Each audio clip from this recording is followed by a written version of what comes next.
তোমার মতো এইরকম একজন ব্রাইট ইয়াং ম্যান, হাই সোসাইটির ছেলে, ওই রকম একটা লো স্ট্যান্ডার্ডের মেয়ের সঙ্গে কি করে যে মেলামেশা করতে পারো? তুমি কি তোমার স্টেটাসের কথা ভুলে গেলে? আমাদের দোকানের সব থেকে বেশি দামের শাড়ি। না না, সে তো বুঝলাম, কিন্তু আমি আমার একমাত্র পুত্রবধূকে আশীর্বাদ করতে যাচ্ছি, বুঝলে? এর থেকে ভালো কিছু কি? Hello Sam.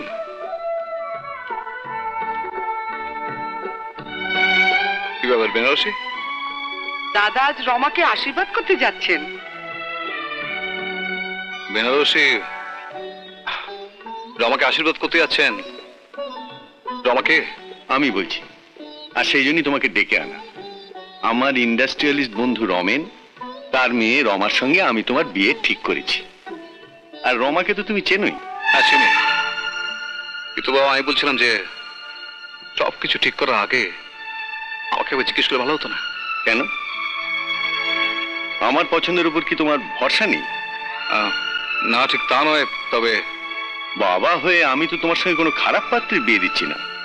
রমা মেয়েটি ভালোই, শিক্ষায় দীক্ষায় স্টেটাসে তোমারই উপযুক্ত। তুমি ফ্রেশ হয়ে এসো, আমার সঙ্গে যাবে। বাবা কি কিছু বলবে? হ্যাঁ বলবো। মানে আমি একটি মেয়েকে ভালোবাসো?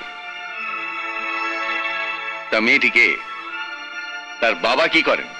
ও আমাদের বাগানের ওই মাস্টারমশাইয়ের মেয়ে। মাস্টারের মেয়ে? তাও ওই প্রাইমারি স্কুলে? আমি তোমার রুচিবোধ দেখে অবাক হয়ে যাচ্ছি।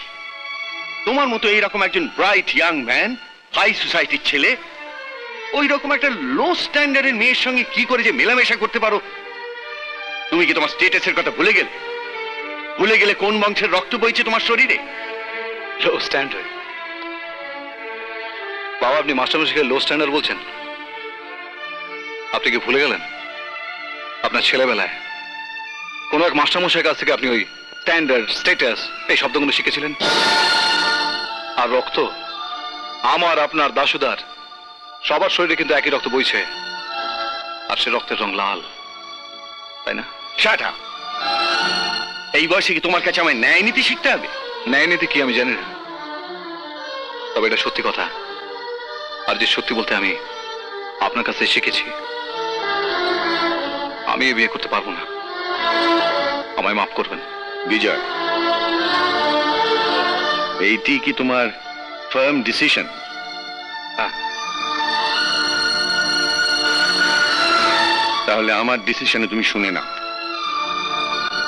তুমি যদি এইভাবে আমার মান সম্মান ধুলোয় মিশিয়ে দাও, in that case I shall be forced to disinherit you.